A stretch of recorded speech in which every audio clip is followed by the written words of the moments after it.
Je m'appelle Lorraine, j'ai 23 ans et je vis à New York, je ne produis aucun déchet. Oui, pour de vrai. Zéro déchet, ça veut dire, rien dans la poubelle, rien dans les décharges. Rien de rien. Je sais ce que vous devez penser. Cette fille est sûrement une hippie. Ou une menteuse. Ou bien elle n'existe pas vraiment. Mais je vous assure que je ne suis rien de tout cela. Enfin si, je suis une vraie personne émoticône souriant, je n'ai pas toujours vécu ce style de vie, que beaucoup de personnes nomment la vie, zéro déchet. En fait, tout a changé il y a environ 3 ans, lorsque je faisais mes études en développement durable à l'université de New York. J'ai commencé à participer aux manifs contre les grands groupes pétroliers, j'étais aussi présidente d'un club qui animait des discussions hebdomadaires sur la protection de l'environnement. Je pensais être une défenseuse de la planète ou, comme disait ma grand-mère, une vraie écolo. Dans l'esprit de tous, j'étais la fille qui mettait l'écologie avant tout. Du coup, on pourrait penser que je faisais tout ce qui était en mon pouvoir pour aider l'environnement, n'est-ce pas? Eh bien non, pas du tout. Je vous explique pourquoi. Dans ma promo, il y avait une fille qui venait systématiquement en cours avec un sac en plastique contenant son repas dans une boîte en plastique, une bouteille d'eau en plastique, des couverts en plastique et un paquet de chips. Jour après jour, je voyais cette fille jeter tous ses contenants en plastique à la poubelle, et ça me mettait vraiment mal à l'aise et en colère. Pourquoi? Car je pensais à tous ces déchets qui allaient finir dans une décharge publique après une seule utilisation, et sans que rien ne puisse être recyclé. J'étais exaspérée. Et pourtant je n'avais jamais réellement parlé à cette fille, j'étais juste en colère contre son comportement quotidien.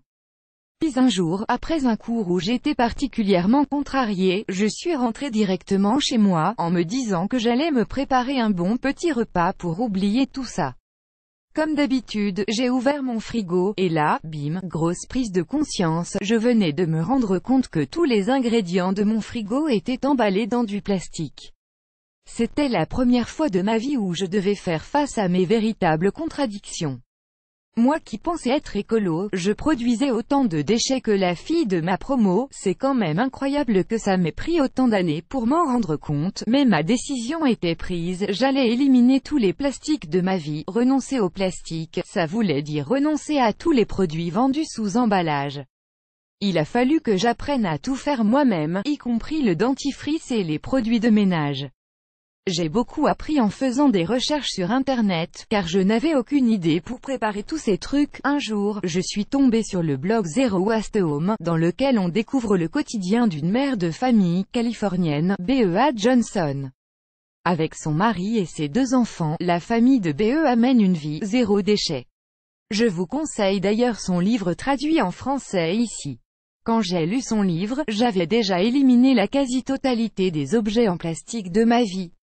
Mais là, je me suis dit, si cette famille de 4 personnes peut vivre sans produire de déchets, alors moi aussi, la jeune New-Yorkaise célibataire, je peux aussi y arriver. J'ai donc franchi le pas. Comment j'ai fait pour éliminer tous mes déchets alors? Comment ai-je fait la transition du zéro plastique au zéro déchet? J'ai d'abord arrêté d'acheter des produits vendus sous emballage. Pour cela, j'ai commencé à faire mes courses en apportant mes propres sacs, bocaux ou autres contenants dans des supermarchés qui vendent des produits en vrac. Plus d'infos ici, j'ai arrêté d'acheter des vêtements neufs et j'ai commencé à acheter seulement des vêtements d'occasion. J'ai intensifié mon utilisation des recettes maison pour mes produits de soins personnels et d'entretien de la maison. Je me suis aussi débarrassée de tous les objets superflus de ma vie. Lesquels? Les 5 spatules en râpe de ma cuisine, les 10 jeans que je n'avais pas portés depuis le lycée, les dizaines de bibelots qui ne me servaient strictement à rien dans mon appartement, etc. Mais au-delà de ça, je suis devenue plus attentive à toutes les situations qui génèrent des déchets. J'ai appris à dire non à des choses simples comme les pailles dans mes cocktails dans les bars, non aux sacs plastiques ou papier dans les magasins et non aux tickets de caisse. Évidemment, ce changement de vie ne s'est pas fait du jour au lendemain. Pour moi, la transition a pris plus d'1 an et a nécessité pas mal d'efforts. Le plus difficile a été de me remettre en question, de prendre conscience que je ne vivais pas du tout en conformité avec les principes d'une étudiante en écologie, d'une soi-disant porte-drapeau du développement durable. Quand bien même l'écologie était un sujet qui me tenait à cœur, j'ai dû me rendre à l'évidence que je n'incarnais pas pleinement ma philosophie de vie. Une fois cette dure vérité assumée, les changements ont pu réellement commencer. Et depuis que je vis le zéro déchet, ma vie s'est améliorée de jour en jour, vous ne me croyez pas? Alors voici les 4 principaux avantages à vivre sans produire de déchets. 1. J'économise de l'argent maintenant, je prépare une liste de courses avant d'aller au supermarché, ça m'aide à acheter seulement les produits dont j'ai réellement besoin, sans céder aux achats impulsifs qui font grimper les dépenses. En plus, acheter les aliments en vrac revient beaucoup moins cher, car il n'inclut pas les frais d'emballage. En ce qui concerne mes vêtements, j'ai arrêté d'acheter du neuf. Maintenant, j'achète tous mes vêtements d'occasion, à des prix fortement réduits. 2. Je mange sain et bio depuis que je fais mes courses sans acheter de produits emballés, cela m'évite de choisir des produits mauvais pour la santé. Quel est le rapport, me direz-vous? Eh bien, c'est simple. Les produits mauvais pour la santé sont souvent ceux qui sont transformés et donc avec un emballage dans les supermarchés. Maintenant, je consomme des fruits et légumes bio, des céréales entières et des légumineuses achetées en vrac. Je profite des marchés de producteurs fermiers, où j'achète de bons aliments de saison à des prix imbattables, et sans emballage. Sans parler du fait que souvent, je récupère des fruits et légumes gratuitement sur les marchés. Voici comment faire ici. 3. Je suis plus heureuse, tellement de choses ont changé depuis que je vis le zéro déchet. Auparavant, je devais me dépêcher pour faire mes courses avant la fermeture des supermarchés, parce que je ne préparais jamais de liste de courses. Je commandais souvent des plats à emporter ou me faisais livrer, et mon frigo restait vide. Je dépensais mon argent sur toutes sortes de soins exfoliants, crèmes hydratantes et autres soins personnels alors que l'on peut les faire soi-même. Je passais mon temps à faire le ménage, car je possédais tellement de trucs inutiles que la poussière était partout. Maintenant, je fais toutes mes courses pour la semaine en un seul visite au supermarché. Et pas seulement pour me nourrir, car tous les produits de nettoyage et de beauté que j'utilise sont désormais faits maison, à partir d'ingrédients simples et naturels. Un mode de vie plus facile, avec bien moins de stress et aussi plus sain, car sans produits chimiques. Je ne m'attendais pas à ce que vivre sans produire de déchets puisse me permettre d'avoir une meilleure qualité de vie. Au mieux, je pensais que le seul avantage serait de ne plus jamais avoir à sortir la poubelle. 9 astuces simples pour réduire vos déchets. Et vous aussi, vous souhaitez diminuer vos déchets? Ne vous inquiétez pas, diminuer ces déchets n'est pas aussi compliqué que ça. Voici des astuces simples pour commencer à réduire vos poubelles et en plus faire des économies. Au lieu d'acheter des brosses à dents jetables, utilisez celles en bambou compostable comme celle-ci.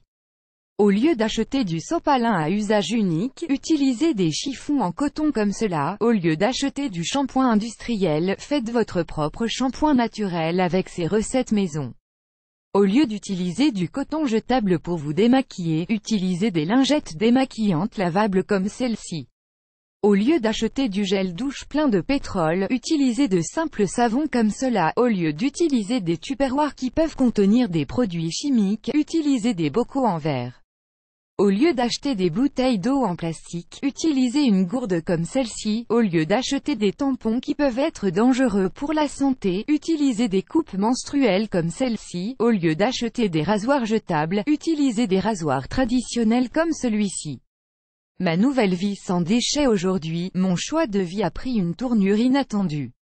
J'ai quitté mon emploi de responsable développement durable au département de la protection de l'environnement de New York pour créer ma propre entreprise de zéro déchet, The Simplico. Sur Simplico, je vends les produits que j'ai appris à fabriquer de mes propres mains au cours des 2 dernières années.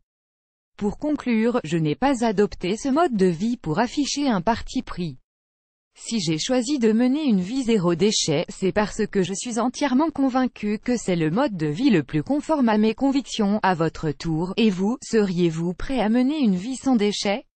Ou pensez-vous que c'est trop difficile? Partagez votre expérience en commentaire avec notre communauté. On a hâte de vous lire. Vous aimez cette astuce? Partagez-la avec vos amis sur Facebook. À découvrir aussi, 16 astuces simples pour réduire ces déchets en plastique. San Francisco transforme tous ses déchets en montagnes d'argent et d'emplois. On limite quand